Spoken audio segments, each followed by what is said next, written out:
saya yang mengisi ya, dari Pak Akunnya bilang minggu pertama sampai minggu kelima itu saya gitu, nanti untuk berikutnya baru Pak Akun. Jadi materinya pun untuk yang awal-awal nanti saya yang mengisi hingga minggu kelima perkiraannya gitu. Nah sebelumnya ini sudah 30. Oke, saya absen dulu aja ya. Ahmad Habib ada. Hadir, Pak.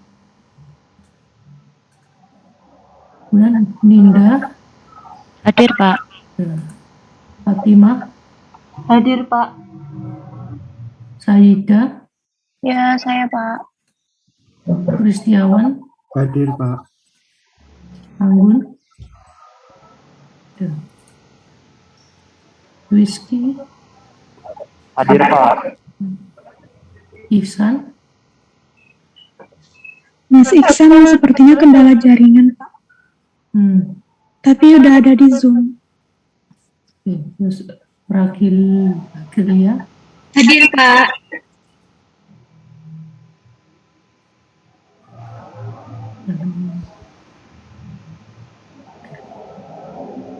Terus Rizky Aziza.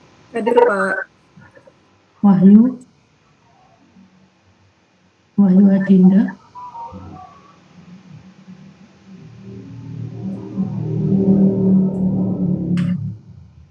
Sudah ada hadir ya.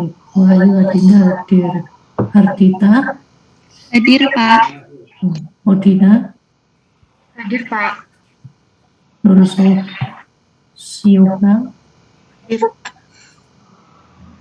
Ya. Hadir, Pak. Afif. Hadir, Pak. Misaul. Hadir, Pak. Bagas. Hadir, Pak. Aulia. Hadir, Pak. Widya. Hadir, Pak. Tommy. Hadir, Pak. Sofia. Hadir, Pak. Ilham. Hadir, Pak. Rafika. Hadir, Pak. Nanda. Hadir, Pak. Mita. Hadir, Pak. Ada.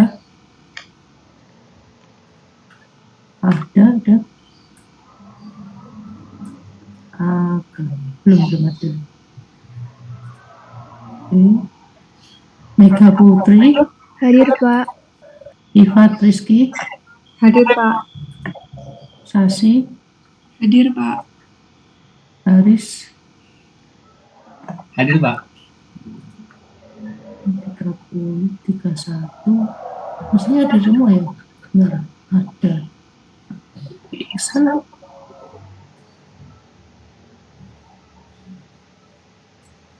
Ihsan sudah ada di sana? Hadir, Pak. Oh.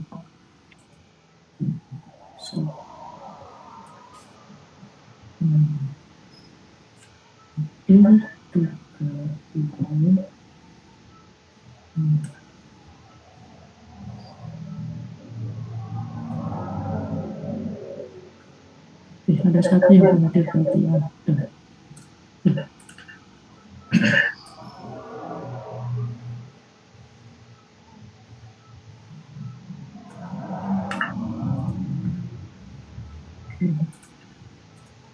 Nah, itu ya, jadi si desa dan simulasi proses untuk kelas R ini insya Allah nanti saya yang isi sampai minggu 5, kemudian berikutnya oleh Pak Akun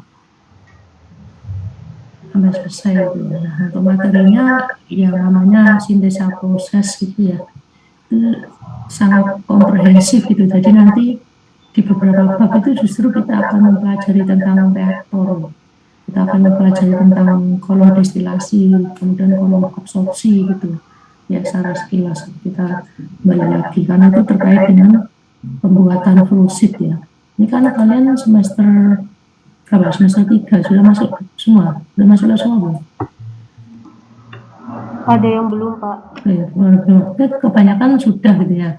Ketika masuk lab mungkin kalian sudah ditentukan, misalkan mengerjakan pradesain pabrik dulu.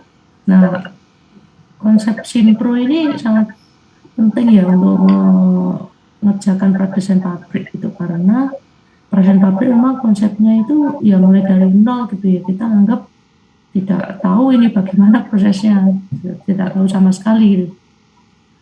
Penting kita punya bahan baku, kemudian diubah menjadi produk maupun produk samping gitu yang bernilai jual. Nah, kalian coba mengkonstruksi proses gitu, prosesnya seperti apa itu digabung-gabungkan dari peralatan operasi. Nah, karena menggabung-gabungkan alat operasi, tentunya semuanya harus kita semacam kita review gitu ya. Reaktornya, kemudian alat pemisahannya pakai kolom destilasi atau absorpsi, atau respirator, atau dekanter misalkan gitu ya. Terus misalkan juga membran dan lain sebagainya. Nanti kita review semua. Nah, lebih jelasnya saya tunjukkan untuk silabus sama RPS-nya dulu.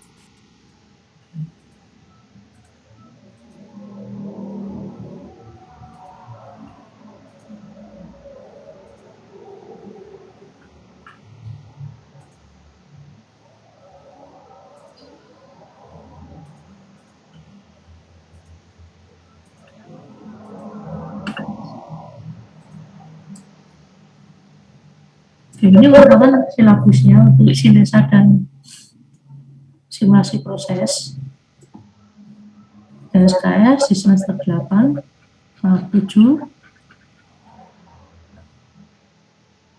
Ya, harapannya sih setelah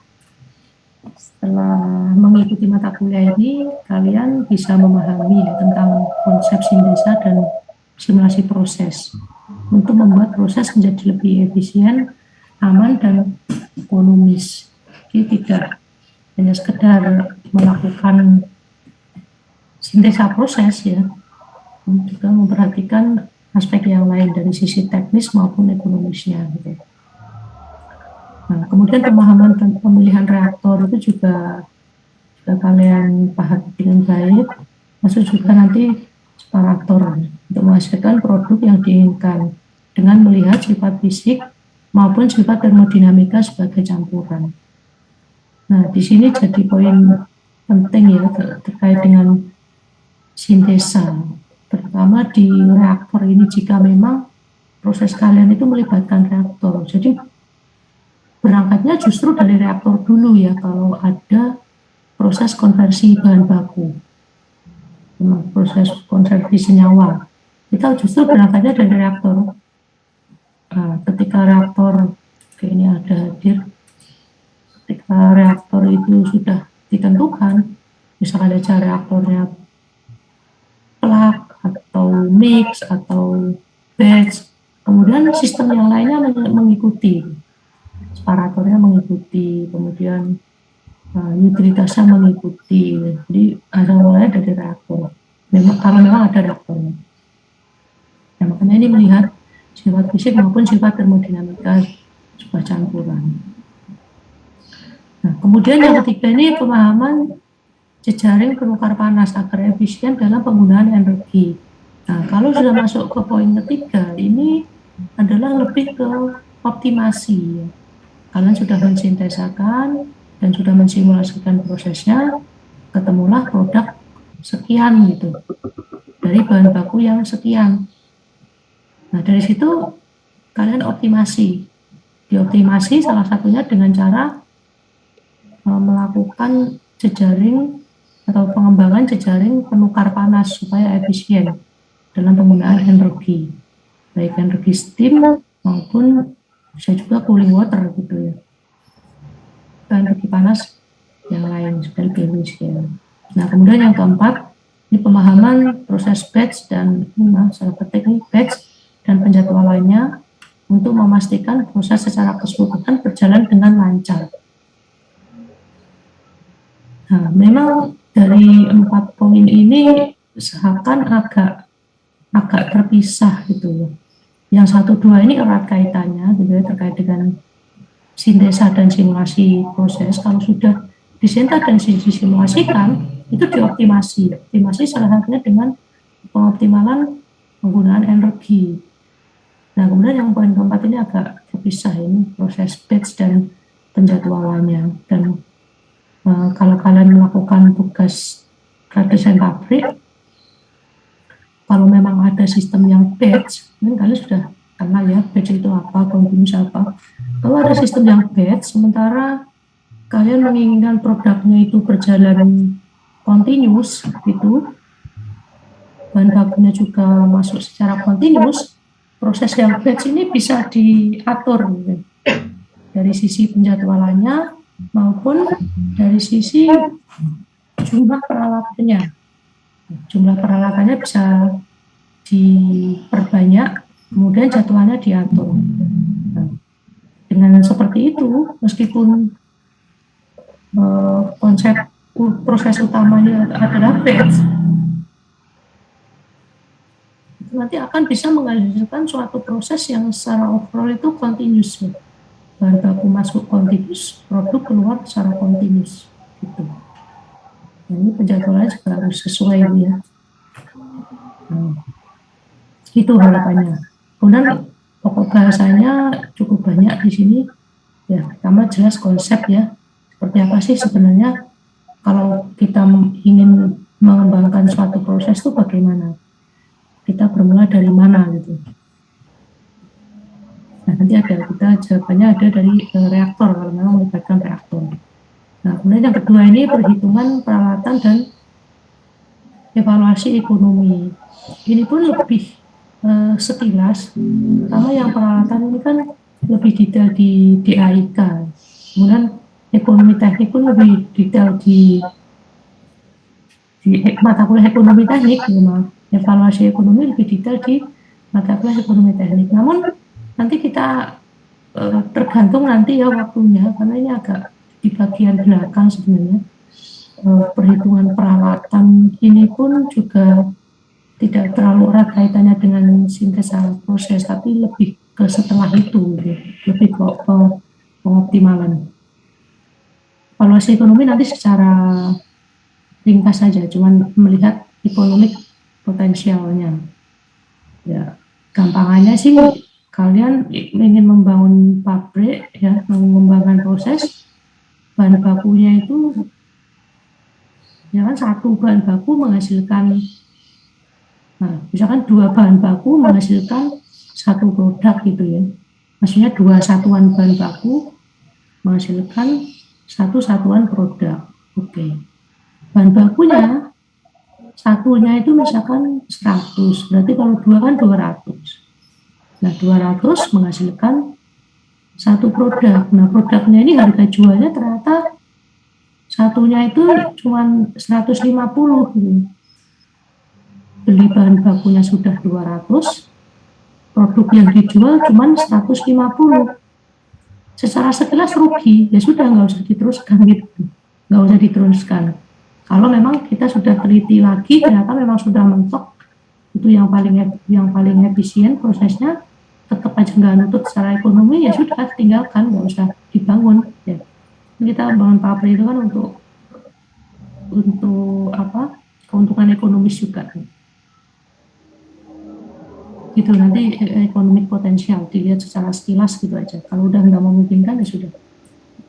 Cuman caranya harus kita teliti dulu ya, apakah jalurnya itu sudah sesuai gitu, apakah memang betul sih bahwa dua satuan bahan baku itu menghasilkan satu satuan produk, itu sudah optimal. Jangan-jangan kalau dua satuan bahan baku itu masuk ke proses A, B, C, D, itu bisa dihasilkan juga sekitar dua satuan produk dengan penambahan air misalkan yang secara ekonomisnya murah misalkan, dengan penambahan apa gitu. Nah, oleh seperti itu dihitung itu masih untung ya, nggak apa-apa, dilanjutkan gitu. Jadi ada pet mana yang ekonomis secara ekonomi. Nah, kemudian yang ketiga, ini review OTK, TRK, termo. OTK ya kalau destilasi, kemudian dekantasi, kemudian absorpsi, membran, macam-macam. TRK, nanti ada reaktor plug mix sama apa? Batch ya. Kemudian yang termodinamika ini terkait dengan pemisahan, sebenarnya menunjang alat pemisahan aja sih, ini perhitungan termodinamika. Nanti sekilas ya. Proses distilasi ekstraktif dan azeotrop ini jika memang memungkinkan ya, karena waktunya kadang cukup panjang. Nah, proses distilasi berurutan ini juga agak di belakang. Kalaupun nomor 4 ini akan disampaikan, namun lebih general. Kalau nomor 5 ini ada hitungannya, ada itu. Kemudian yang nomor 6 ini proses penanganan kontinu atau kontinu dan batch-nya 67, data aplikasinya, konsep kemasan bagaimana menggunakan software nantinya. Nah, kemudian baru dinukar panas di akhir. Ini bagi kalian yang sudah familiar dengan synthesis ya seperti itulah melakukan sintesa, dia coba ditambahi alat ini, tambah alat itu, kemudian dicoba bagaimana hasilnya. Kalau belum sesuai ya diulangi lagi atau diubah alatnya dan lain sebagainya. Nah, syaratnya ini sudah ngambil, cuman di ALK ini sudah kayaknya yang lama ini syaratnya ada diubah yang baru. Daftar pustakanya kebanyakan dari Robin Smith, tapi juga tidak menutup kemungkinan dari Bigler. Nanti saya tunjukkan. Dari Bigler ya, itu lebih lengkap. Artinya ada support yang tidak ada di Smith, tidak ada di Robin Smith. Nah, bagaimana untuk yang RPS-nya? Untuk setiap minggunya kira-kira seperti ini. Yang pertama itu ya terkait dengan pemahaman mengenai pentingnya metode modern untuk mendesain proses dan produk yang efisien, profit, aman dan ramah lingkungan, masalah Bali dan sebagainya. Kemudian ini perhitungan peluang secara ekonomi ya, secara ringkas saja ya, artinya perhitungannya simpel, masih di tahapan ekonomi potensial, bukan yang seperti ekonomi teknik yang detail. Kalau dari ekonomi potensialnya udah nggak menguntungkan, berarti dia nggak menguntungkan, gitu aja. Kalau ekonomi potensialnya menunjukkan positif, menguntungkan, nah itu perlu dipertimbangkan lagi untuk dicek lebih lanjut, lebih detail. Nah, 345 ini review TK, OTK, dan termo. Nah, nanti saya insya Allah sampai di sini saja, sampai di minggu kelima ini review TK, OTK, dan termo cukup banyak. Nah, ini kenapa sih kok perlu ini kan mata kuliah sini perlu kenapa kok pelajari reaktor lagi, kenapa kok pelajari destilasi, apalagi termo lagi, ngapain? Karena itu nanti terkait ya. Pada saat kalian melakukan sintesa proses, kalian menentukan reaktornya jenis apa. Setelah terbentuk produknya, produk sampingnya harus dihilangkan. Bagaimana cara menghilangkannya? Yaitu dengan menggunakan proses pemisahan. Nah, di situ memerlukan OTK. Ya. Misalkan pemisahannya di sini antara minyak dan air, ya sudah, misalkan pakai dekanter saja, misalkan itu ada di OTK. Kemudian ini memisahkan etanol dan air, bagaimana caranya? Ya kolom destilasi ada di OTK juga. Nah, kalaupun sudah misalkan pemisahannya pakai flash vessel gitu, secara sederhana gitu. Berapa yang terpisah, yang ke atas sama yang ke bawah berapa? Nah, itu pakai konsepnya termo. Jadi memang terkait ya, terkait. Baik, namun nanti saya diskusikan dengan Pak Agun dulu, karena apakah dengan mereview ini cukup artinya perlu 3 minggu atau beberapa bagian kita langsung aplikasikan pada saat mereview di sini. Nanti saya tanyakan ke Pak Agun.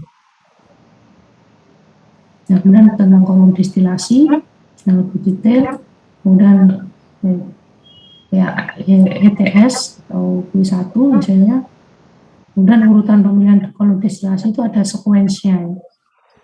distillation sequence. Misalkan punya zat A, B, C, D. Mana yang lebih dipisahkan antara A dan B dulu, atau B dan C dulu, atau C dan D dulu, atau yang bagaimana? Itu ada ketentuan-ketentuannya. Sehingga simulasi kita tidak kebanyakan alat gitu. Cycle dan bisa destilasi juga hitung-hitungan. Kalau bisa menggunakan Aspenasis lebih cepat gitu. Tapi dalam bentuk kemungkinan ya kita hitung secara manual. Lebih banyak TK3 kita review lagi. Dan proses batch dan aplikasinya, kemudian heat exchanger network atau jaringan penukar panas, kemudian network design, dan capital cost, kemudian yang terakhir ya guys. Itu sih.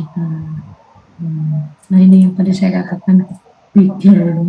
Kalau di ada yang mengambil materi sampai ke bigger juga sebagai pelengkap, tapi secara umum dari Robin Smith aja udah cukup banyak, termasuk untuk menghitung kolom absorpsi itu kalau di Smith kurang lengkap, tapi kalau di Bigger lengkap ya, kolom absorpsi, kolom destilasi, gunanya di akhir-akhir di sekitaran gitu ya. Nah, masalah sekolah ini bukan recycle dan kolom pemisah destilasi. Ini ada ditanyakan mungkin belum saya masuk ke materinya, ya kan?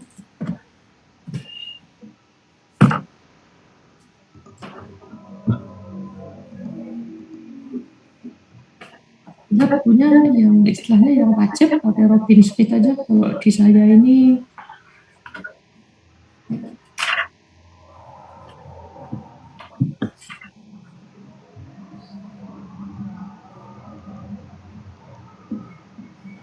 nggak ada edisi, berarti edisi 1. Ini dengan untuk kemungkinan kalian bisa menggunakan edisi yang lain. Saya sarankan sih kalian punya textbook ya, bukan hanya sekedar e-book, karena agak sulit biasanya kalau e-book itu membuka 3 halaman sekaligus gitu. Misalkan ingin menyocokkan rumus di halaman sini, halaman 43 rumusnya kayak gini, di situ ada simbol A0 ini apa? A0 itu ada di halaman 25 misalkan. Itu kalau kalian pakai e-book kan perlu scroll gitu kan. Begitu sampai di halaman 25 ketemu A0 itu apa? Kembali lagi ke halaman 43, tadi rumusnya apa? Ya kalau lagi ya lama. Bisa dikatakan wajib ya kalian bisa punya itu. Karena sangat menyusahkan kalau menurut saya kalau nggak punya itu. Nah, nggak punya textbook bisa pinjam harus dulu. Oke, nggak saya masuk.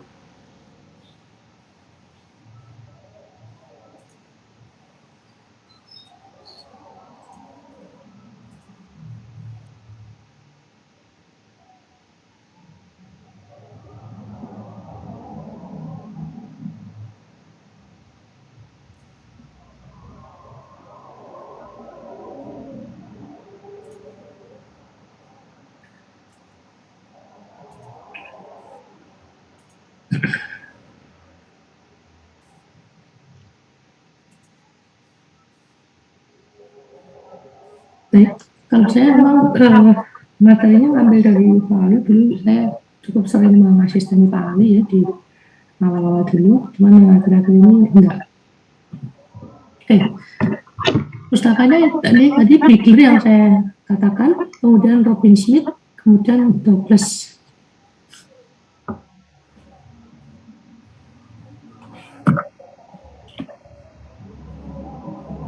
Materinya ini sebagian materi ya, bukan materi yang lengkap selama Simpro. Konsep rancangan proses, kemudian sintesa flowsheet, dasar-dasar simulasi dalam desain proses, estimasi dengan integrasi proses, perancangan dan penjadwalan proses batch tadi Nah, saya katakan fakir itu. Nah, sebagai pengantar, jadi yang bagian awal ini relevan dengan bab 1 buku Robin Smith. Yang bagian pertama adalah karena kita ingin merancang suatu proses kimia yang produknya tentu adalah produk bahan kimia, biasanya dikenalkan gitu, atau kita review baru ya, mungkin kalian juga sudah tahu itu terkait dengan produk kimia. Produk kimia itu ada 3 secara garis besar, dilihat dari jumlah maupun fungsinya.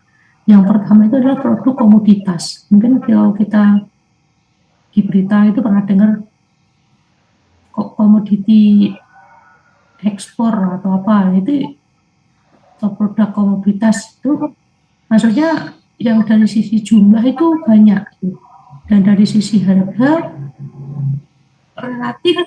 relatif murah dibanding harga per satuan jumlahnya relatif murah. Nah, kalian bisa lihat itu di halaman pertama chapter 1 itu commodity or bulk chemical. Nah, itu dihasilkan dalam volume yang besar dan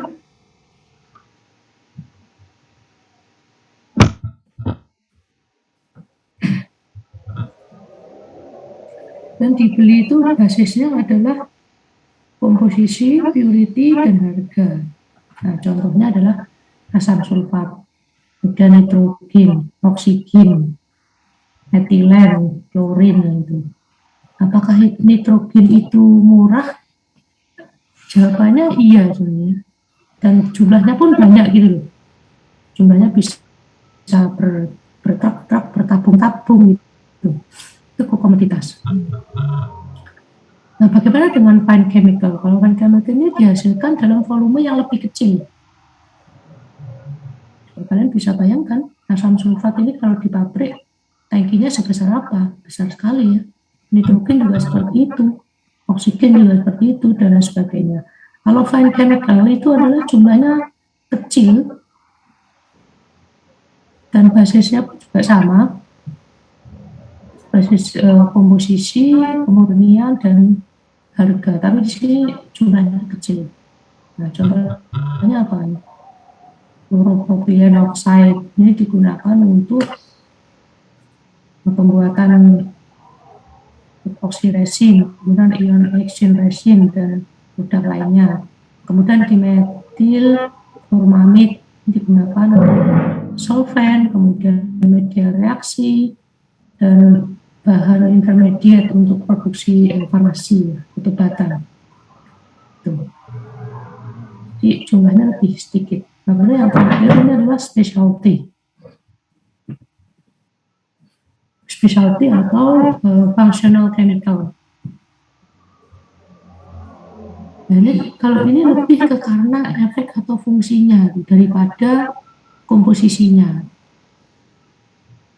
Contohnya ya obat-obatan gitu. Kita taruhlah obat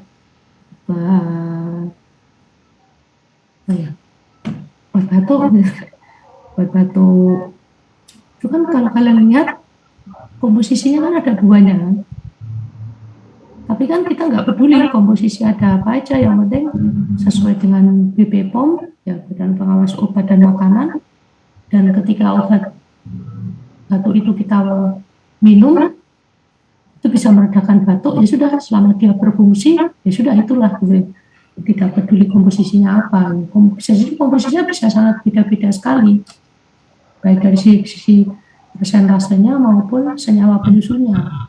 Tapi selama itu berfungsi, ya sudah, itulah specialty chemical. Jadi tidak dilihat dari sisi komposisinya. Beda dengan komoditi sama fine ya. Kalau fine ini komposisinya mempengaruhi. Kalau komposisinya komposisi atau purity-nya itu dia tinggi, ya dia biasanya akan lebih mahal. Yang ini pun juga ya, yang komoditi, namun jumlahnya lebih besar. Nah, specialty, jadi jumlahnya relatif kecil ya, tapi ini kebanyakan juga kecil ya secara jumlah. Jadi fungsinya sangat besar. Tapi ini lebih ditekankan ke fungsinya daripada ke jumlahnya. Parfum ya, ada parfum yang satu botol itu nggak sampai 1 liter, paling cuma 150 mili gitu, harganya berapa, ada yang puluhan ribu, ratusan ribu, dan seterusnya gitu kan, karena lebih ke fungsinya ya, sebagai pengharum. Dan pestisida paling juga 2 liter gitu aja atau 1 liter, tapi harganya mahal dan fungsinya adalah untuk membasmi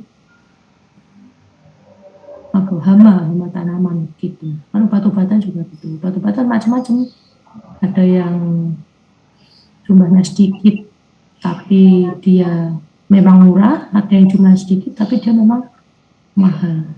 Jadi yang dilihat lebih ke fungsinya, bukan dari sisi jumlahnya. Tapi rata-rata ini jumlahnya kecil. Oke. Nah, kemudian terkait dengan produksi bahan kimia, ini kalau saya dari di bab 1 itu terkait dengan paten. Jadi kalau suatu perusahaan itu mengeluarkan produk baru, itu akan didaftarkan ke didaftarkan patennya, sehingga perusahaan lain atau orang lain itu tidak boleh menyentuh persis dengan produk yang sudah dihasilkan oleh perusahaan lain. Dan itu untuk melindungi hak cipta, ya, melindungi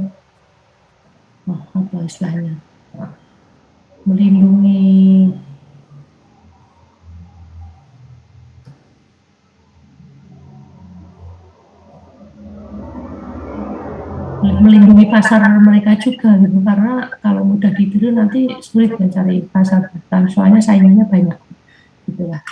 Ini kalau di buku ada yang misalnya sampai 20 tahun patennya. Kemudian ini tadi terlindung dari kompetitor melalui kerahasiaan formula atau komposisi dan metode produksi. Kadang metode produksi itu juga tidak diketahui gitu secara oleh umum karena memang dijaga kerahasiaannya. Lalu bagaimana kalau ada karyawan yang bekerja di perusahaan tersebut, tahu komposisinya dengan persis misalkan, kemudian metode produksinya juga tahu dengan persis, ya saya yakin dia akan menjaga kerahasiaan itu, tidak bisa dia mencontohnya atau menyebarkan ke orang lain atau perusahaan lain sebagai kompetitor. Itu saya yakin itu tidak, dan mereka mesti akan diberitahu oleh perusahaan tersebut untuk ya dijaga kerahasiaannya pada bagian-bagian tertentu. Secara umum bisa diceritakan proses dan komposisinya, namun berapa detailnya kan mesti akan mereka jaga.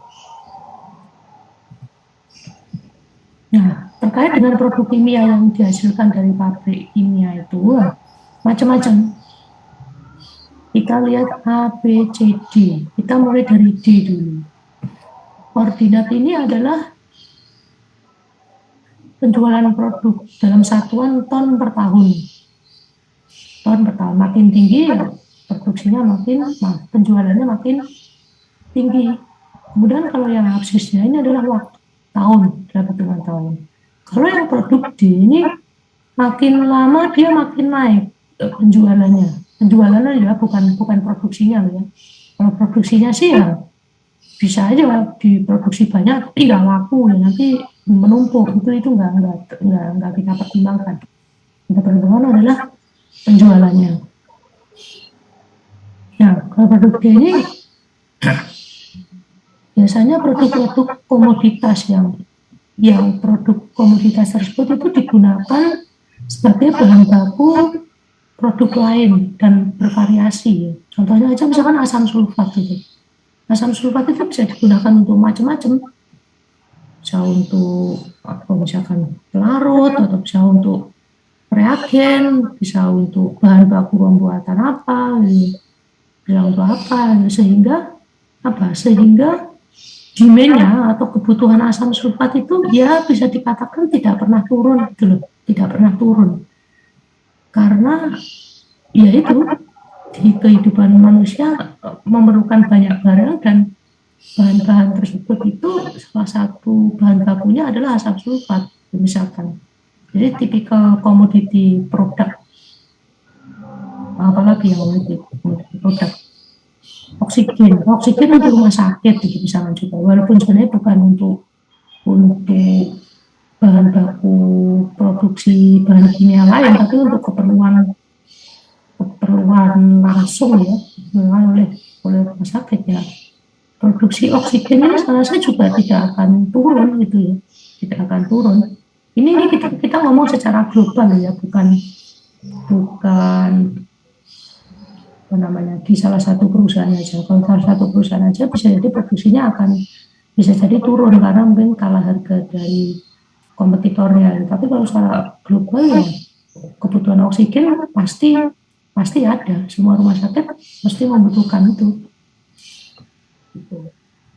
Memang ada saat-saatnya dia naik, ada saat-saatnya memang dia cenderung turun, tapi tidak signifikan gitu. Di arah stabil. Nitrogen juga gitu. Etilen, apalagi etilen banyak digunakan untuk kebutuhan ini ya, polimer. Plastik itu kan bisa dari etilen. Plastik kayaknya kan makin lama makin naik juga tuh kebutuhan plastik. Jadi secara makin lama dia produksinya makin naik dan dia cenderung stabil ya, naik pelan di sudah melewati masa kenaikan yang signifikan. Itu yang D. Kemudian yang C, life cycle lebih panjang karena adanya reformulasi. Mungkin produk tertentu dia sudah naik sudah tinggi gitu di titik, tapi ternyata produknya tidak disukai lagi oleh masyarakat dan masyarakat lebih memilih produk yang setipe, namun mereknya beda ya, produk yang awal itu dia akan turun gitu ya. Contohnya apa ya, kalau produk sini dia sempat turun, maksudnya sempat naik puncak, kemudian dia turun, namun dilakukan reformulation, artinya diubah spesifikasi produknya sehingga dia sempat naik lagi, dia naik lagi, dan dia cenderung turun lebih ke karena adanya reformulasi. Ada juga yang tipe produk B, penurunan penjualan karena lewat batas masa paten. Apa hubungannya sama masa paten? Ada. Ketika masa paten itu berakhir, berarti apa? Berarti semua orang, semua perusahaan bebas mengakses dan bebas meniru apa yang tertulis dalam paten tersebut. Jangan produk, komposisinya, kemudian cara pembuatannya, semuanya ditiru. Ya sudah akan menghasilkan kompetitor banyak di produk B, sehingga produk B akan turun setelah melewati expired date dari paten. Tapi ya lama sih. Nah, nggak tahu lagi kalau, makanya kalau seperti ini berarti produk B ini harus dilakukan reformulasi ya supaya dia bisa balik naik ke atas. Karena kalau enggak ya udah makin lama makin turun karena saingannya banyak. Produk B apalagi dikembangkan sama orang lain gitu yang menjadi produk B aksen yang fungsinya sama dengan B dan B aksen tersebut lebih murah gitu ya. Sudah produk B pasti akan decline. Nah, benar kalau produk lainnya tidak bisa berkompetisi, sempat naik sedikit tapi langsung turun secara konsisten sampai sini. Itu sih ada macam-macamnya yang aman sih ya komoditi karena hampir semua orang memerlukannya, hampir semua industri memerlukannya.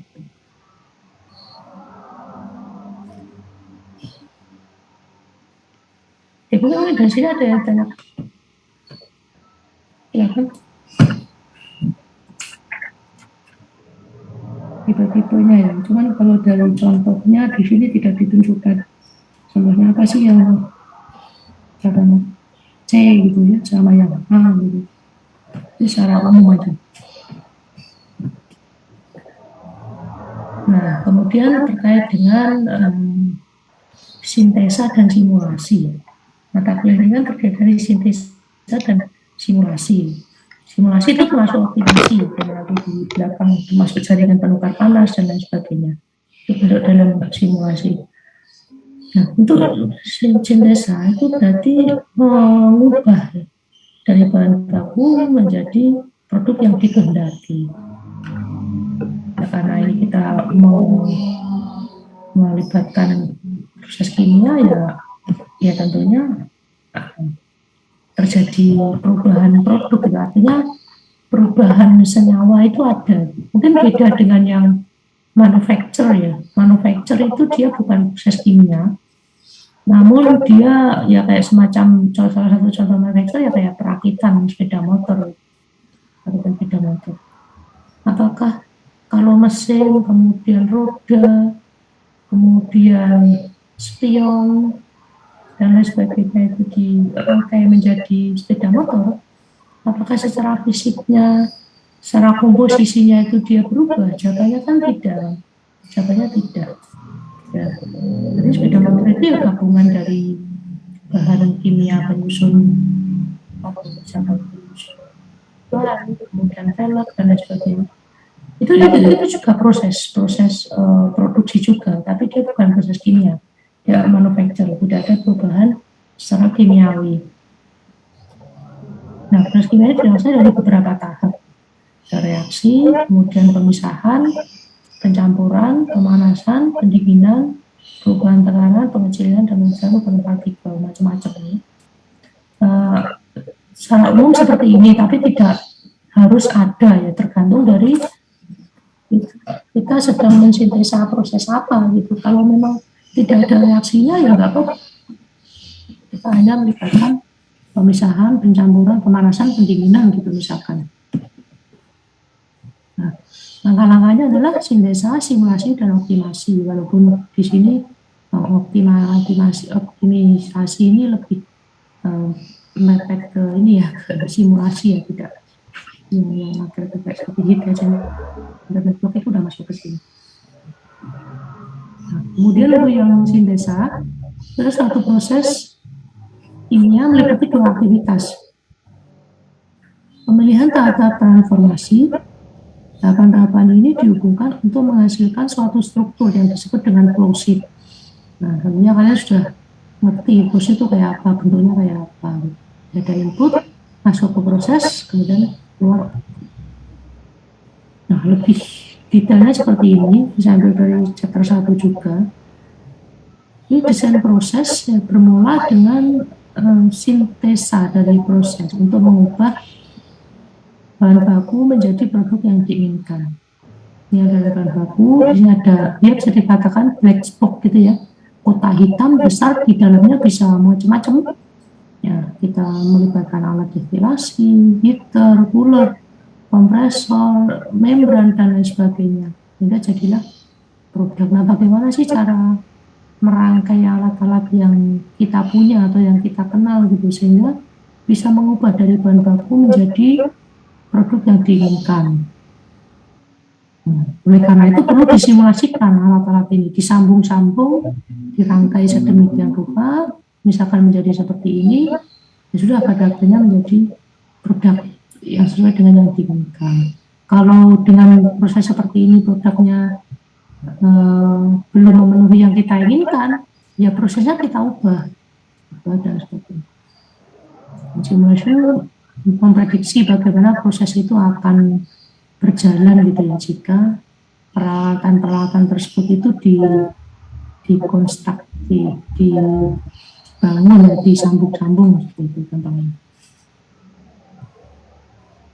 Nah, simulasi adalah pengembangan model matematik proses yang berusaha memperkirakan bagaimana proses berkelakuan untuk suatu kondisi aliran umpan tertentu. Nah, ada input, ada proses, ada output.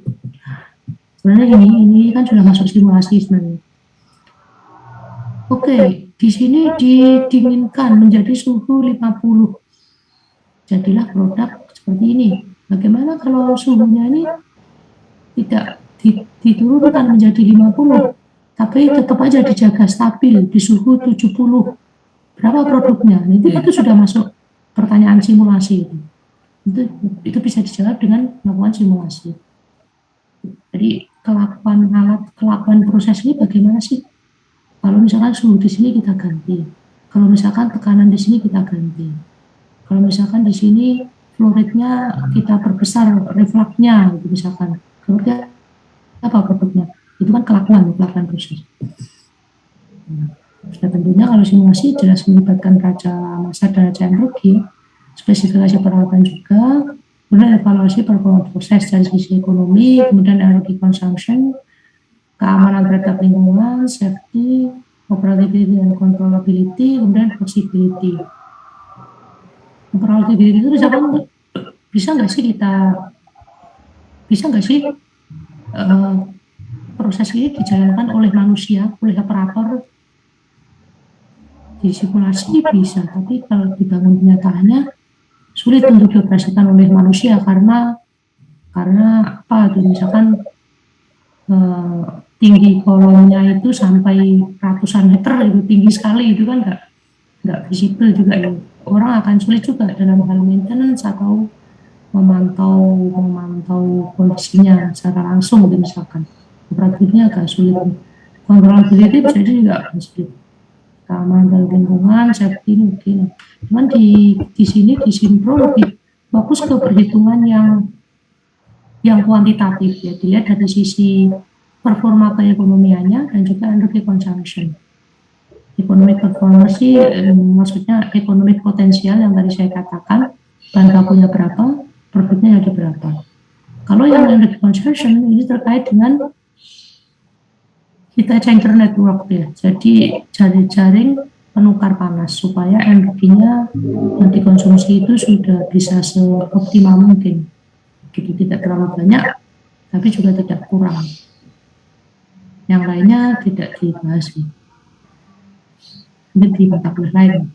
Kalau keamanan terhadap lingkungan ya bisa di PLIB 3, kalau safety ya bisa di KPK. Keselamatan pabrik kimia, dan operability juga jadi di KPK itu. Nah, optimasi itu adalah suatu aktivitas melakukan perubahan untuk meningkatkan performa. Ada dua jenis optimisasi. Yang pertama dari sisi strukturnya. Strukturnya diganti-ganti, misalkan heaternya ini ditaruh di sebelum pompa atau setelah pompa sih gitu. Ini nanti kita pakai recycle atau enggak sih gitu kan. Ini nanti kita refluxnya maaf bukan reflux lebih ke operasi ya, lebih ke strukturnya. Setelah pompa ini ada cooler atau enggaknya gitu misalkan. Kemudian setelah kolom ventilasi ini kita perlu kembalikan atau tidak begitu. Jadi strukturnya. Nah kalau optimisasi parameter ini kondisi operasi. Oke, strukturnya sudah fix, kemudian operasinya baru diubah-ubah apakah yang sudah optimal kondisi operasi yang sudah ada itu dalam artian ya pressure, temperatur, flow rate, kemudian reflux ratio dan lain sebagainya. Namun ini berjalan secara paralel ya, bukan berarti strukturnya kita fixkan dulu kemudian baru parameternya dioptimasi, enggak. Tapi ini bisa berjalan secara paralel. Struktur sembari dilihat parameternya terus begitu sampai teroptimalkan. Gitu. Nah ini contohnya ya dari hasil perancangan proses yang bermacam-macam. Gitu. Produknya atau baik produknya sama, namun cara memperolehnya itu menggunakan proses yang jadi berbeda, ada yang proses simpel, ada yang proses lebih kompleks, ada yang kompleks lagi. Nah, untuk yang di sini bisa kalian lihat itu adalah figur 1.3 ya, di buku Robin Smith. Ada fit, dan ada produk, ini pakai produk. Kemudian dipanaskan, masuk ke reaktor, didinginkan, kolom distillasi 1, kolom distillasi 2. Kemudian ada recycle juga. Gitu. Nah, dengan seperti ini sih konversinya masih kecil, konversi di reaktor. Bagaimana alternatif yang lainnya? Jadi ada banyak alternatif, yang penting fit menjadi produk dan by produk. Ini alternatif yang kedua. Nah, perbedaannya apa? Jadi feed, kalau tadi kan masuk ke heater kemudian ke reaktor. Nah ini nggak langsung masuk ke heater, namun masuk ke sini dulu, masuk ke heater, istilahnya preheater ya, pemanasan awal, kemudian baru masuk ke heater di sini. Nah setelah itu keluar dari reaktor. Kalau tadi kan masuk ke kolom destilasi langsung ya, ke cooling water cooler, kemudian masuk ke kolom destilasi. Kalau ini setelah keluar dari reaktor, oke, di apa ini berarti didinginkan ya, didinginkan di sini, setelah itu didinginkan di sini, didinginkan di sini, didinginkan pakai cooling water, baru masuk ke kolom destilasi. Nah setelah keluar dari kolom destilasi, di sini ini dipanaskan, baru di recycle. Nah bottomnya ini dipanaskan, kemudian dipanaskan lagi pakai steam, dan baru masuk ke kolom destilasi yang kedua. Nah intinya begitu. Terlihat alternatif satu paling simple, tapi konversinya kecil. Kalau alternatif kedua dia bisa menghasilkan konversi yang lebih tinggi dan tentunya akan lebih hemat energi ya, lebih hemat energi. Tapi kita perlu melihat sisi yang lain gitu ya. Meskipun itu kompleks dari sisi energinya itu konsumsinya rendah itu, namun ada efek sampingnya. Coba kita hitung berapa jumlah heat exchanger yang ada di sini. Tidak termasuk yang reboiler ya. Jadi 1, 2, 3, atau 3. Dihitung semua jawaban kamu. 1, 2, 3, 4, 5, 6, 7, 8, 9. 1, 2, 3, 4, 5, 6. 6 versus 9. Berarti apa? Capital cost-nya naik.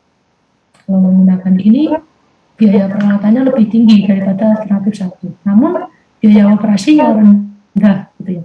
Karena tidak memerlukan steam dengan flow rate yang lebih besar, tidak memerlukan cooling water dengan flow rate yang lebih besar, dan lain sebagainya. Dan alternatif 3 ini bisa dioptimasi di bagian apa lagi di sini? Lebih ke optimasi energi sih.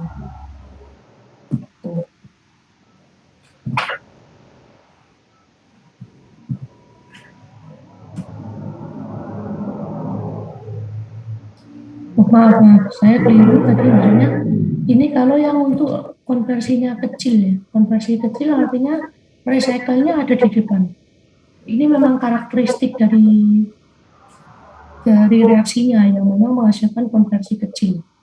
Sudah begitu dipisahkan bahan bakunya langsung dikembalikan supaya secara overall itu bisa menghasilkan yield yang besar. Kalau yang konversi besar, recycle-nya di belakang aja. Gitu. Karena di sini konversinya udah cukup tinggi sehingga bahan baku yang keluar dari reaktor yang tersisa yang tidak bereaksi itu jumlahnya sedikit. Ya kalau sedikit nggak apa-apa, kita recycle aja ketika udah di belakang gitu, baru di recycle. Alternatif 1, alternatif 2 lebih hemat biaya utilitas, namun capex-nya akan naik. Alternatif 3 juga seperti itu, capex-nya akan naik, namun biaya utilitasnya akan lebih turun lagi. Nah, antara kenaikan biaya capex dan penurunan biaya OPEC ini akan dikombin menjadi satu sehingga jadilah perhitungan ekonomi teknik, sehingga ujung-ujungnya akan keluar ini visible atau tidak. Jadi tidak ada sekedar melihat, oh kalau seperti ini mana yang lebih bagus, ini alternatif 1, 2, 3 belum tentu, alternatif 3 ini yang lebih bagus loh ya dari sisi keekonomiannya. Dari sisi teknisnya memang lebih bagus karena terjadi proses efisiensi energi yang bagus gitu. Tapi belum tentu dipilih juga gitu, belum tentu dipilih. Tapi pada umumnya akan dipilih sih karena biasanya ketika ada efisiensi energi itu dia akan OPEC-nya akan turun secara drop, tapi kenaikan CAPEX-nya sedikit. Tentang kalau kita lihat heat exchanger juga relatif tidak mahal, Kita kalau kolomnya menjadi 3, nah ini jadi cukup signifikan kenaikan capital cost-nya. Pada umumnya dipilih sih yang kompleks ini, selama tidak menambah peralatan yang mahal. Ada umumnya, tapi nggak mesti. Ini tadi saya katakan, kenapa sih kita bermula dari reaktor? Ini ada teori model bawang.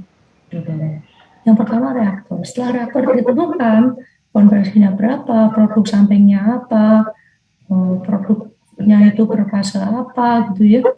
Itu baru dipisahkan produknya. Setelah dipisahkan, baru ditinjau secara overall, reaktor sama separator. Kemudian baru dilakukan optimisasi panasnya. Kemudian yang ketiga kita optimalkan. Tapi yang terakhir baru pemilihan hibriditas. Jadi urutannya seperti itu ya, tidak bisa langsung kita ngomong tiba-tiba nanti kita pemanasnya pakai steam atau udara panas ya, itu nggak bisa. Itu karena kalau seperti itu pertanyaan yang muncul pertama kali itu artinya langsung melompat di yang terluar. Padahal ini prioritinya agak paling rendah, bisa bilang paling rendah. Yang paling utama adalah di reaktor. Misalkan ingin mengubah A menjadi B.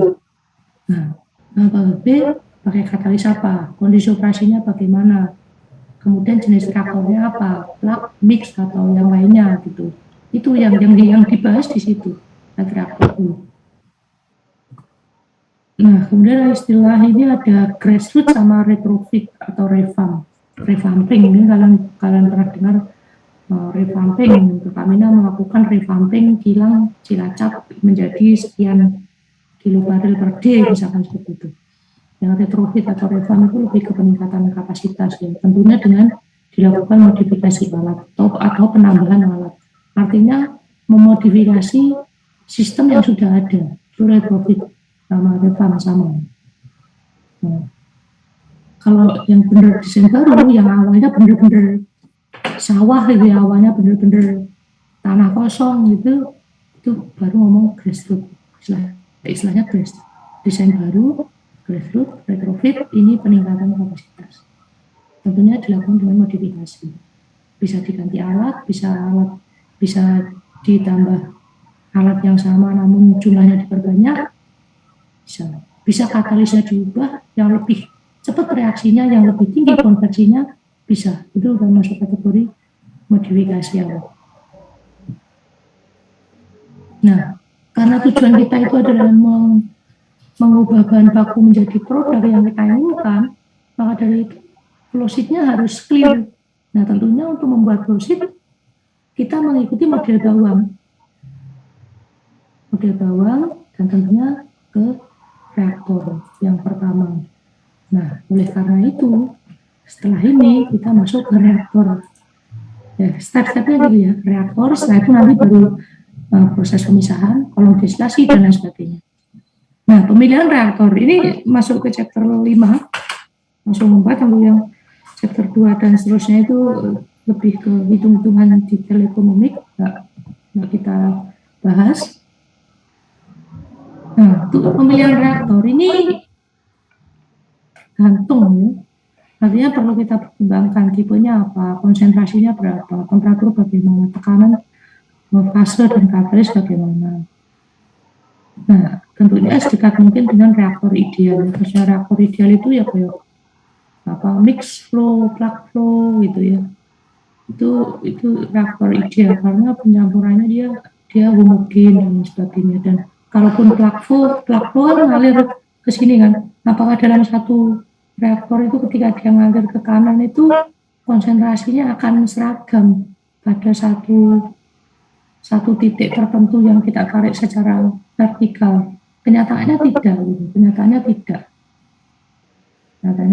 Namun di plug flow itu dianggap sama, sehingga bisa dikatakan plug flow itu ideal reaktor.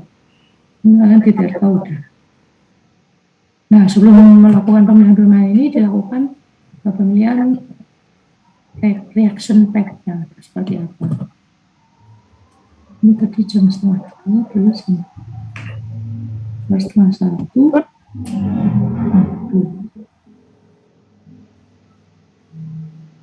Jam 3 kurang.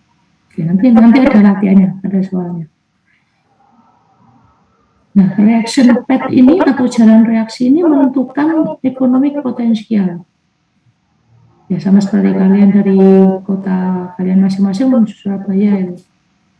Ada yang naik kereta, naik kendaraan lain, dan lain sebagainya. Ada yang lewat jalur jauh, jalur utara Jawa, ada yang lewat jalur selatan, ada yang lewat tengah, dan lain sebagainya. Nah, kenapa sih ini kita lakukan? Ya, karena tujuannya untuk mendapatkan ekonomi potensial yang paling bagus. Yaitu bahan bakunya kalau bisa yang paling murah. Kemudian menghasilkan produk samping yang paling sedikit. Kalau produk samping paling sedikit itu kan artinya produk utamanya akan lebih banyak, kan gitu. Kemudian tidak menciptakan persoalan lingkungan. Limbahnya itu tidak mengganggu gitu ya secara signifikan. Jadi bahan-bahan pendukungnya pun kalau bisa tidak beracun dan ya mudah diolah seperti itu. Kemudian ketidakpastian mengenai harga bahan baku dan produk samping pada waktu yang akan datang ini kita hindari juga itu ya. Misalkan bahan baku sekarang, misalkan bahan bakunya asam sulfat. Asam sulfat itu dari historisnya dari katakanlah dari 20 tahun yang lalu itu dia cenderung stabil atau cenderung naik, tapi naiknya itu apa ya, teratur gitu. Kalaupun turun juga turunnya teratur gitu, bukan fluktuasi yang tiba-tiba tahun lalu dia naik tinggi sekarang langsung drop, tahun depan naik lagi dan lain sebagainya. Dan itu enggak fluktuasi secara itu. Kemudian masalah keamanan, maksudnya keamanan itu lebih ke bukan keamanan yang ya itu keamanan pengoperasian ya, itu terkait dengan bahan baku yang bahan kimia yang beracun dan lain sebagainya, tapi juga dari sisi keamanan supply-nya. Benar nggak sih ini bahan baku ini selalu ada? Benar nggak sih asam sulfat itu selalu ada, bahkan sampai 100 tahun ke depan itu asam sulfat selalu ada gitu, ada dan mencukupi pabrik kita gitu misalkan pertanyaannya. Nah, misalkan kalian menggunakan bahan baku yang sudah jarang gitu, apa ya, misalkan bahan baku kimia apa itu. Nah, kalian gunakan itu, dan itu dari sisi supply-nya, supply bahan bakunya kurang aman gitu. Ya, masalah keamanan bukan hanya melulu ke teknis, tapi juga bahan baku ini ada atau tidaknya suppliernya. Kemudian kebutuhan energi ini terkait dengan kalian di TRK atau di termo 1 ya kalau nggak salah, bahwa panas reaksi itu adalah panas pembentukan produk dikurangi dengan panas pembentukan reaktan, itu panas reaksi. Nah, panas reaksi ini bisa menyebabkan suatu reaktor itu panas dengan sendirinya, artinya eksotermis, atau juga bisa menyebabkan reaktor itu harus didinginkan. Nah, bukan harus dipanaskan supaya reaksinya berjalan seperti itu, berjalan sesuai dengan keinginan kebutuhan energi. Nah, ini terkait dengan itu ya, panas reaksi yang sudah kalian pelajari gitu. Itu PET, misalkan A plus B menjadi C itu panas reaksinya sekian. Namun kalau A plus F menjadi C itu panas reaksinya sekian. Nah, dari sini mana yang kita pilih dari sisi panas reaksinya gitu. Oh, ternyata mirip-mirip, oh, ternyata bedanya nggak terlalu jauh, oh, ini terlalu beda banget, tapi nanti bisa kita atasi dengan penambahan pemanasan dengan steam atau pendinginan dengan cooling water seperti itu. Intinya tetap kita pertimbangkan ya kebutuhan energi, tapi bukan yang utama. Yang utama tentunya yang terkait dengan bahan baku murah, kemudian konversinya tinggi atau produk sampingnya kecil gitu. Rumus jalan tahap awal perancangan itu adalah lihat ekonomi potensial. Tadi saya katakan harga produk berapa dikurangi bahan baku berapa.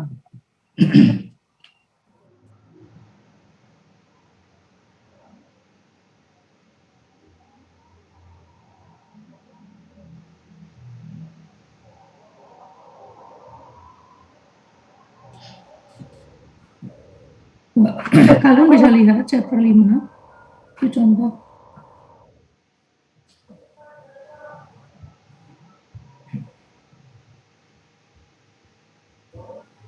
Contoh 5.1.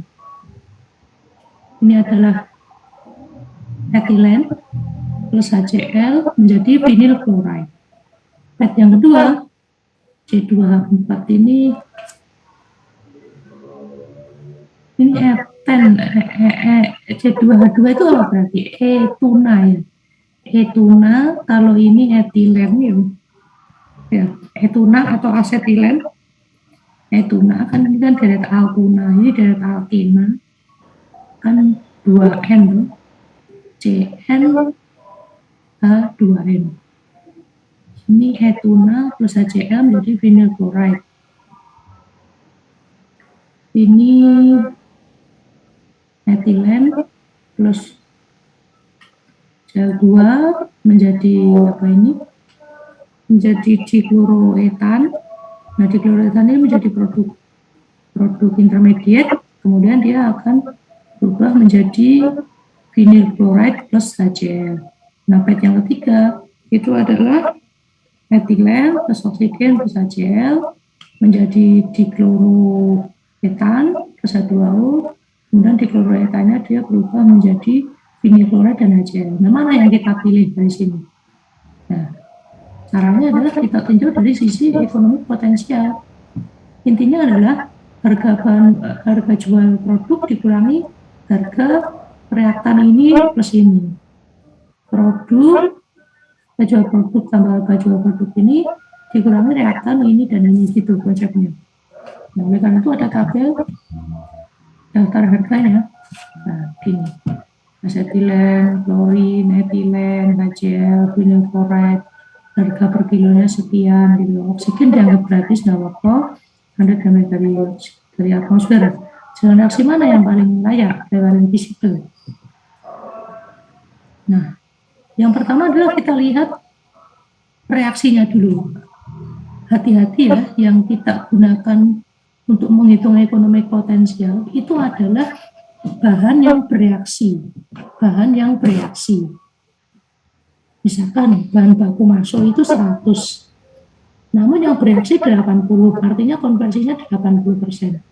Nah, yang kita pakai untuk perhitungan ekonomi itu adalah yang 80, bukan yang 100. Kenapa? Karena yang 100 ini akan terkonversi 80 sehingga sisa 20. 20-nya ini kebanyakan masih akan di-recycle. Itu akan di-recycle. Kalau enggak, dia bisa dipisahkan kemudian dijual lagi. Nah, kalau di pabrik itu artinya yang sisa-sisa itu kebanyakan ya akan dimanfaatkan lagi. Artinya bukan suatu kerugian. Makanya yang dihitung adalah yang terkonversi. Nah, kalau ini tidak ada keterangannya, berarti kita anggap konversi ini 100%. Ini tuh reaksinya supaya gampang. Ini tuh reaksi kayak gini masing-masing. Nah, reaksi 1 ini berarti vinyl chloride, harga jual vinyl chloride berarti PM-nya 62. Ini harga per kilo, berarti 1 mol vinyl chloride itu berapa kilogram, kan gitu ya. Jadinya 1 dikali PM-nya itu menjadi kilogram, kemudian dikali dengan berapa harganya. 1 dikali PM dikali berapa harganya per kilogram. Jadi 62 ini merupakan 62 kilogram ya. Lalu dalam 1 dikali PM. 1 mol kali PM. Dikurangi apa saja tadi, asetilen plus HCl gitu. Ketemunya sekarang sekian, minus nih. Untuk yang reaksi yang kedua seperti itu caranya. Jangan lupa ini dalam bentuk massa dikali harga per massa bla bla bla, ketemunya minus juga. Nah, jalan ketiga dia minus juga, tapi minusnya kecil. Nah, 1,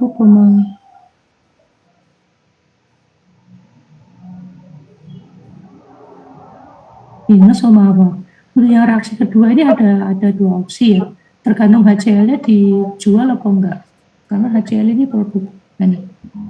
Kalau HCl-nya dijual dia untung, yang atas ini $8,89 per kilo mol. Tapi kalau HCl-nya nggak dijual dia rugi juga. Nah, sehingga yang terpilih adalah reaksi 2 di mana HCl-nya harus dijual. Nah, kalau nggak dijual ya rugi juga. Itu sih. Nah, kalau dilihat-lihat ternyata di sekitaran daerah sini tidak ada nih yang mau membeli HCl. Ya sudah, berarti semuanya minus. Ekonomi potensialnya minus. Ya udah, jangan dibangun pabriknya. Cari yang lain gitu, jangan yang produksi vinyl chloride gitu di daerah situ gitu, misalkan. Nah, ini contoh 2 itu juga. Mana yang lebih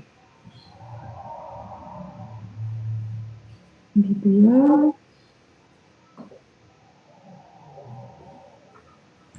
Nah, sarankan suatu proses dari jalan dan reaksi pada contoh soal 1 yang menggunakan etilen dan klorin sebagai bahan baku dan tidak menghasilkan produk samping kecuali H2O. Apakah proses ini masih ekonomis? Nah, jalan baru dapat diperoleh dengan menggabungkan jalan reaksi 2 sama 3. Reaksi 2 sama 3 digabung menjadi reaksi nukleonya seperti ini. Reaksi itu seperti ini, kita ambil aja basis produk vinyl chloride-nya itu 1 mol, sehingga semuanya dibagi 2. Jadi seperti ini, dihitung lagi ekonomi potensialnya, harga jual produk, dikurangi seluruh bahan baku. H2O nggak dikasih nilai, oksigen nggak dianggap beli, chloride sama apa ini, etilen, maaf. Nah, asetilen atau etuna. Jadilah positif nih. Nah, ini yang menguntungkan. Dari sini kelihatan bahwa PET yang baru ini tadi, yaitu jalan reaksi 2 plus 3 kalau digabung itu akan menghasilkan ekonomi potensial yang positif gitu. Tidak tergantung HCl-nya dijual atau tidak. Jalan reaksi yang baru inilah yang biasanya diterapkan secara komersial. Jalan reaksi-reaksi pada contoh soal 1 adalah yang paling menarik secara ekonomis bila tersedia pasar yang cukup kuat untuk produk samping HCl. Kalau HCl-nya itu laku keras, ini yang paling bagus ya, karena ekonomi potensialnya paling tinggi, positif 8,89 dibanding dengan yang ini, cuma 3,75. Tapi dengan syarat ya, HCl-nya itu laku keras di pasaran. Nah, itu sebelum itu tentang ekonomi potensial ya. Sebelum saya masuk ke sini, mungkin kita langsung latihan aja, bisa dibuka latihannya soal nomor 1. Lalu nanti di akhir coba kita bahas. Nah, kamu coba coret-coret dulu chapter 5 nomor 1.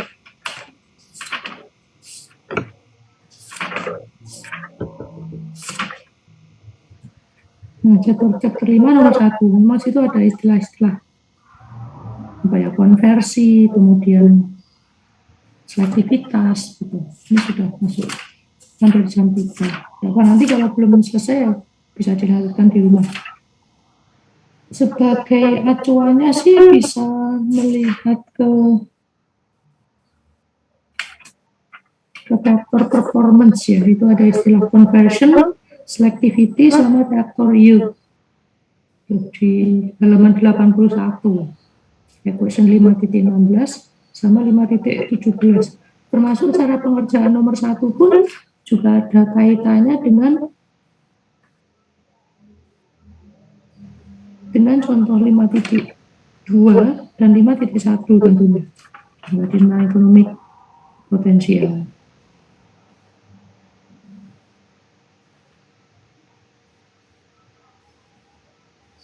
Ya, bisa dicoba sambil rehat nih ya, sudah 1,5 jam lebih, 100 menit. Oke, sekarang waktunya latihan. Gak apa-apa, coba aja ditulis coret-coret di kertas. Setelah itu nanti kalian foto kalau memang sudah cukup ada hasilnya ya. Nanti di akhir-akhir baru kita bahas. Kalau belum selesai bisa dilanjutkan di rumah. Nanti saya tunjukkan kisi-kisinya. Oke, silahkan dicoba sampai 3.15 saja ya. Nanti sisanya saya, maaf, 3.20 aja cukup, 3.20 aja. Nanti 10 menit terakhir saya jelaskan kisi-kisinya. Oke, silakan bisa dicoba dulu. Maaf, ini di buku Robin Smith itu ya Pak? Ya, Robin Smith, chapter 5, nomor 1. Baik Pak, terima kasih.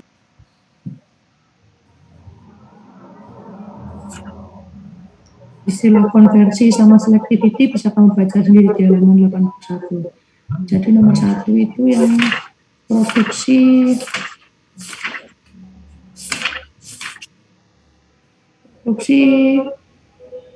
asetik anhydride ya, dari aseton dan keten. Itu ada harga-harga tabel di situ. Ya, cluenya untuk yang bagian A itu hitung ekonomi potensial dengan mengasumsikan bahwa reaksi samping itu dapat ditekan. Oleh karena itu yieldnya 100%, ya, artinya konversinya 100%, sehingga dia dianggap aja reaksi sampingnya itu nggak ada, sehingga konversi 100%, sehingga pengerjaannya akan mirip dengan contoh 5.1. Contoh 5.1 kan tidak ada reaksi samping lagi, tidak ada reaksi samping. Reaksi samping maksudnya yang menghasilkan apa? Ya, dalam hal ini berarti yang menghasilkan unfortunately sebagian keten yang terbentuk itu berdekomposisi lebih lanjut menjadi etilen yang tidak diinginkan dan karbon dioksida melalui sekian. Berarti etilen, dalam hal ini etilennya nggak ada. Gitu. Kalau saya tunjukkan dulu langsung dianggapnya. Sini.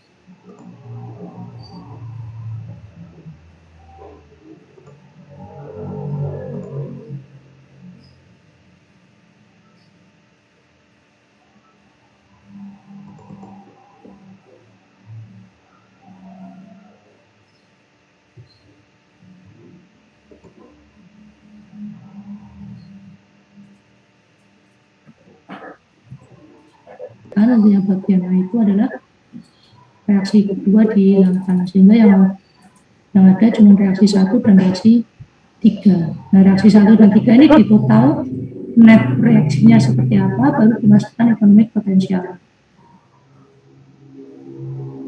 Silakan bisa coba sambil rehat juga ya. Sampai 3.20 aja, nanti yang 10 menit terakhir saya jelaskan. Kalau nggak selesai kita lanjutkan ke PR.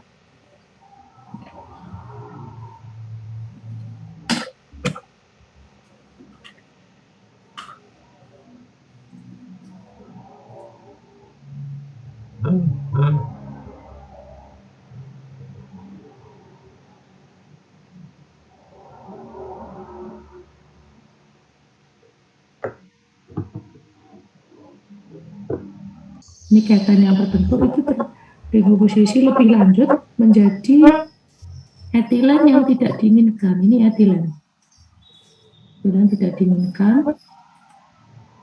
Nah. Tuh, pakai kursor aja. Etilen yang tidak diinginkan plus CO2, plus CO, karbon monoksida. Reaksinya seperti ini.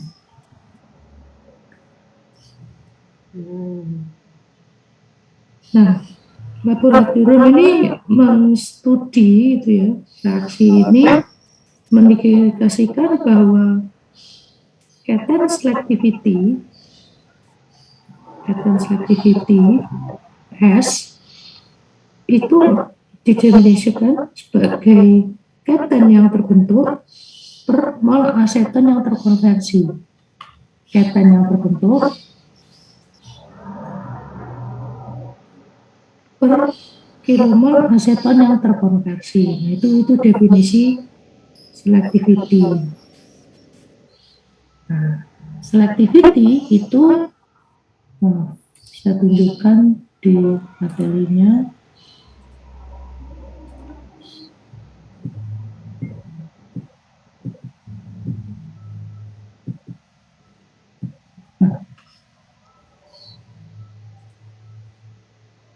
Ya, definisi konversi, selektivitas, sama reaktor yield. Kalau konversi itu,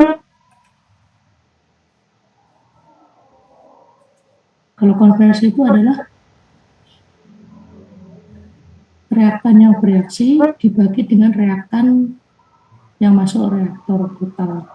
Konversi ini pun juga relatif ya terhadap reaktan apa gitu. Kalau misalkan A plus B menjadi C plus D, ya kita bisa ngomong bahwa reaktor ini konversi terhadap reaktan A itu adalah sekian persen. Namun konversi terhadap reaktan B itu sekian persen. Gitu. Cuman kalau tidak ada informasi ini konversi terhadap reaktan yang mana, jika reaktan lebih dari 2 ya, lebih dari 1 maaf, dan dia hanya bilang konversi sekian gitu, itu maksudnya adalah konversi terhadap limiting reaktan. Reaktan yang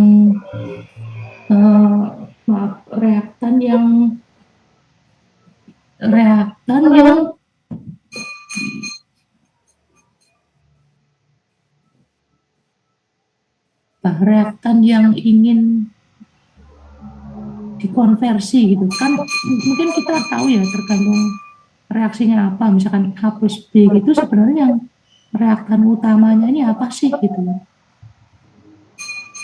Jadi itu tergantung dari reaksinya, kita bisa mengenalinya. Jadi kalau tidak ada keterangannya berarti itu adalah konversi terhadap reaktan yang apa ya, yang kita inginkan lah gitu, yang kita inginkan. Reaktan yang kita inginkan. Itu ini definisinya konversi, mungkin sambil merefresh ya di TRK ini. Kemudian selektivitas itu adalah mol produk dibagi dengan mol reaktan bereaksi dikali faktor stoichiometri. Mol produknya nanti ada contohnya. Nah, sini contohnya nanti. Kemudian yang yield itu adalah mol produk dibagi dengan mol reaktan masuk reaktor. Beda ya. Kalau mol reaktan masuk reaktor ini tidak selalu semuanya terkonversi. Kalau mol reaktan bereaksi ini yang bereaksi aja. Nah, reaksi ini apa? Faktor stoichiometri adalah mol reaktan yang dibutuhkan secara teoritis, ya, secara stoichiometris per mol produk. Jadi kalau produknya 1, mol reaktannya berapa? Yaitulah faktor stoichiometris. Nah, contohnya. Nih, saya kasih contoh. Ini ada juga di buku ya. Benzen dihasilkan dari toluen menurut reaksi ini plus ini menjadi ini plus ini. Nah, sebagian benzen, C6H6 benzen ini yang terbentuk mengalami reaksi sekunder membentuk dipenil. Nah, ini berubah menjadi dipenil plus H2.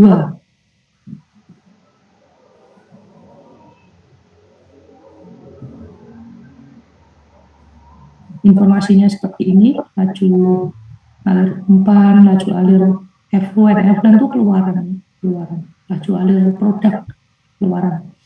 Hitung konversi, selektivitas, dan yield reaktif terhadap. Nah kan, ada terhadapnya kan, toluen yang bagian A, yang bagian B hidrogen. Ini toluen, ini hidrogen. Jadi istilah konversi pun juga konversi terhadap reaktan ini, atau ini dua-duanya bisa dihitung. Itu pun juga yang selektivitas sama yang yield. Nah, sekarang konversi dulu. Konversi toluen, maaf. Ini toluen hidrogen. Sekarang toluen dulu. Konversi toluen berapa sih? Ya berarti toluen yang reaksi dibagi dengan toluen awal. Toluen awalnya 372, oke. Yang bereaksi berarti berapa? Kalau yang keluar itu 93. Berarti kan yang bereaksi 372 minus 93. Yang keluar ini berarti sisa. 372 minus 93 dibagi toluen awal 372. 372 minus 93 per 372 sama dengan 75%. Nah, kalau di konversi sih nggak pakai kali faktor stoichiometry. Sekarang selektivitas benzen dari toluen, maksudnya adalah yang kita inginkan adalah benzen jadi terhadap toluen. Kita lihat definisinya, mol produk berarti ya mol produk benzen dibagi dengan mol reaktan yang bereaksi. Reaktan apa yang dimaksud di sini adalah tentunya reaktan toluen. Tadi kita mengerjakan reaktan toluen dulu. Berarti mol produk benzen per mol toluen bereaksi.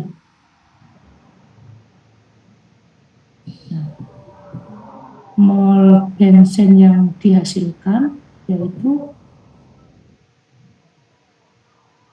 benzen yang dihasilkan berarti 282 minus 13, oke, per toluen yang bereaksi.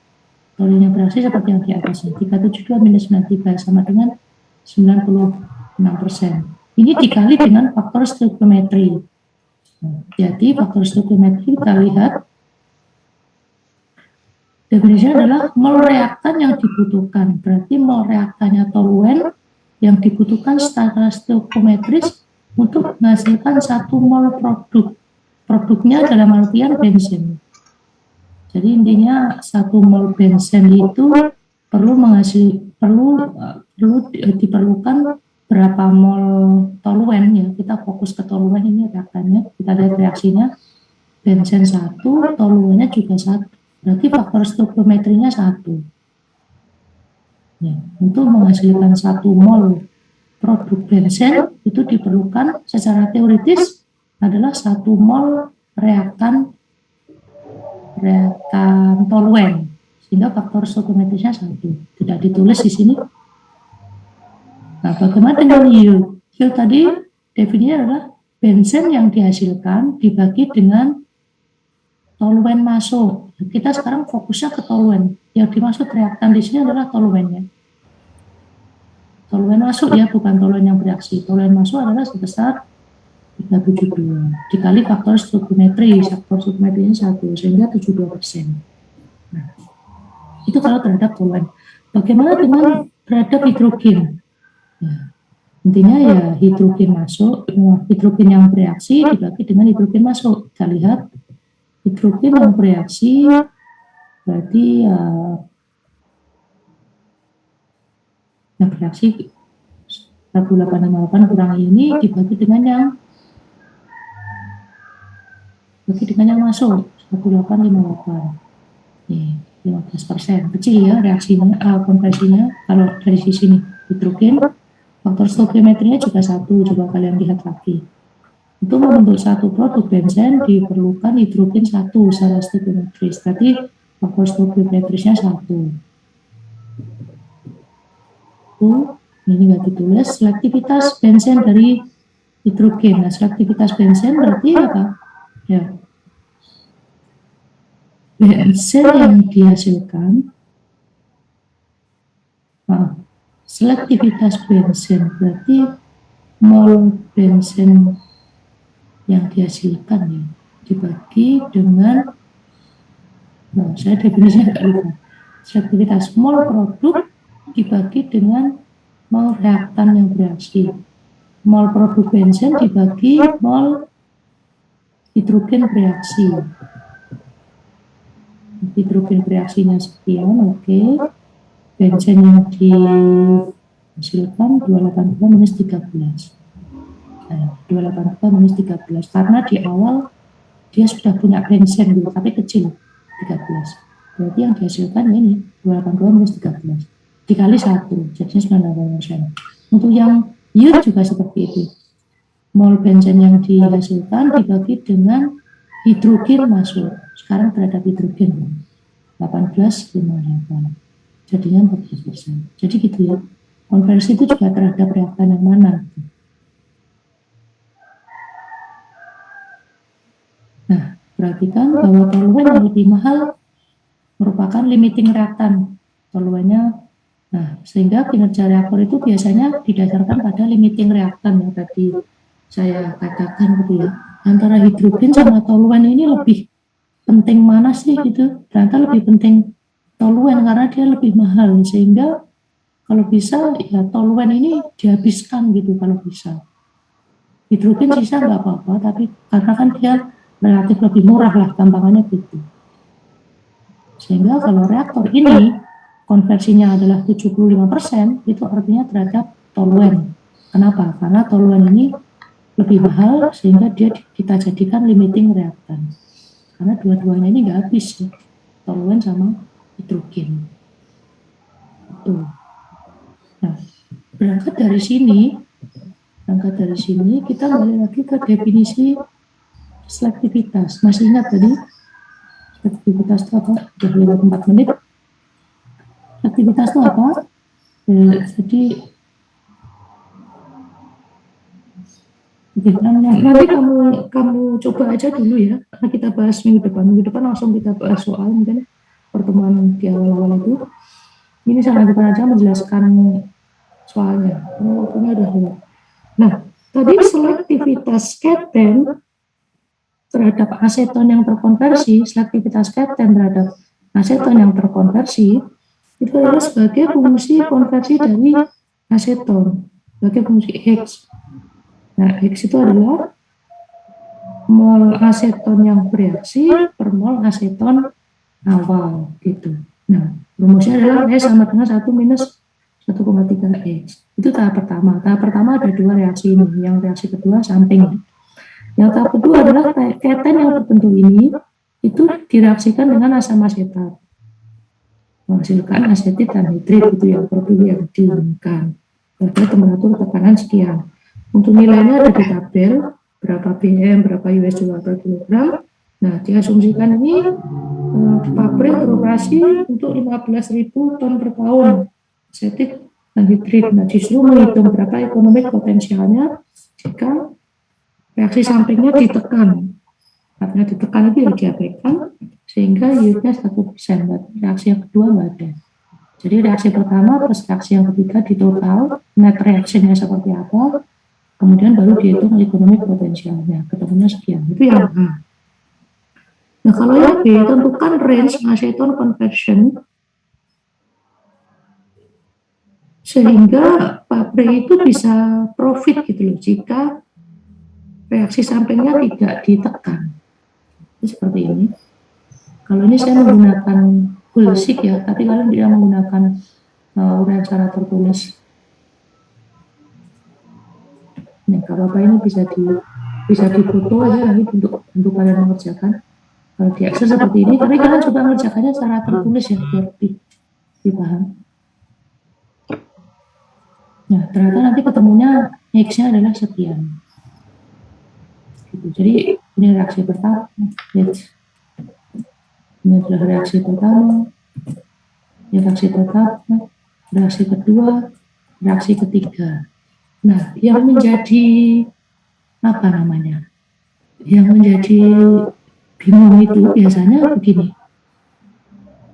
Jadi yang namanya selektivitas itu satunya membentuk produk utama, satunya tidak membentuk produk utama atau produk samping.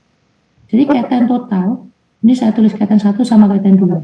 Keten total, ini ya, keten total, itu dia menuju ke reaksi 2 sama reaksi yang ketiga. Yang diinginkan adalah yang menuju ke reaksi yang ketiga, gitu. Nah, ketika selektivitas itu akan berperan di situ ya. Saya di sini langsung saya masukkan mulainya dari bawah ini, asam asetik anhidritnya itu berapa, sehingga diperlukan keten 1 berapa. Nah, keten 1 ini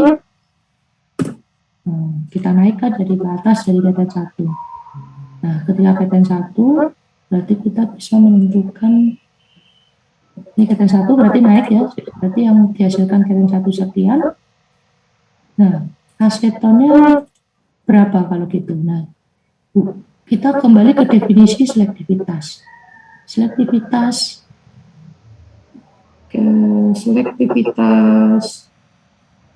keten yang terbentuk terhadap aseton yang terkonversi. Keten yang terbentuk adalah keten 1 saja ya, bukan keten 2. Karena keten 2 ini hilang. Sampai di produk akhir pun dia nggak muncul lagi sebagai keten. Sehingga ini bukan produk keten 2. Nah, keten produk yang dihasilkan dalam ini adalah yang keten 1 ini. Sehingga selektivitas adalah keten yang dihasilkan, yaitu keten 1 dibagi dengan aseton yang bereaksi. Nah, aseton yang bereaksi adalah sekian gitu, atau dibalik ya, ketika sudah tahu selektivitasnya, berarti keten yang bereaksi pun bisa dihitung. Nah, kemudian kalau seperti ini, sehingga keten 2 ini berapa? Bisa hitung aja kan, metanya. Udah, ini kan masih mol, jadi bisa itu geometri ya, aseton yang berkonversi ini ya dia berubah jadi keten, sehingga itu dikurangi ini untuk metanya stoichiometris. Nah, artinya mol aseton yang bereaksi itu 284000, mol keten yang terbentuk juga 284.000 karena kan secara stoichiometris 1 tuh, ini 1. Metanya pun juga 284.000 gitu. Nah, kalau keten 1-nya sudah sekian, berarti keten 2-nya ya 284.000 kurangi sekian, jadinya sekian. Nah, keten 2-nya lari ke sini, bla bla bla, sehingga diperoleh produk etilen sama CO. Nah, setelah itu baru ditotal reaksi netnya kayak apa, sehingga bisa diketahui produknya atau efluennya itu mengandung apa saja, kemudian yang reaktannya mengandung apa saja, terus dihitung ekonomik potensinya gitu. Itu sih. Nah, ekonomik potensialnya tentunya di set 0 dengan mengubah X, sehingga X-nya ketemu 37%. Yang B. Kemudian yang C itu adalah mirip dengan yang di atas ini, namun beban biayanya ada lagi, yaitu ekonomi potensial rumusnya tidak hanya sekedar produk dikurangi reaktan, namun produk asetik anhidrik dikurangi reaktannya aseton sama asetik asid dikurangi biaya tetap. Nah, biaya tetapnya ini adalah sekian persen dari capital cost. Capital cost-nya adalah 35 juta di sini, di angka saya, di Excel saya itu 30 juta. Tapi di soal 35 juta, kita ikutin aja di soal nanti ya. 35 juta, nah annual fix charge-nya atau biaya tetap tahunannya itu adalah 15% dari capital cost. Berarti 15% dari 35 juta. Namun ini kita nggak pakai 15% karena sudah saya hitung ternyata rugi. Untuk 15% itu diganti dengan 5% saja ya, biar nggak terlalu tinggi. Supaya bisa untung. Soalnya kalau 15% nggak untung ini pabriknya, biaya tetapnya kegedean. Itu sih, coba nanti dilakukan aja, waktunya udah lewat. Ada pertanyaan? Silakan mau difoto nggak apa untuk reng-rengannya, cuman kalian mengerjakannya pakai tulis tangan aja ya, gimana caranya lebih paham. Tuh, jadi PR-nya minggu depan nomor 1 A sampai C. Ada pertanyaan?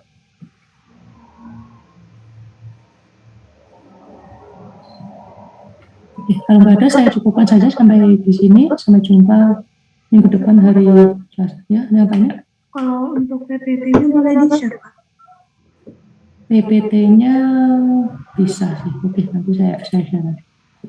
Siapa? Ketuanya siapa bisa kontak saya kirim lagi ya.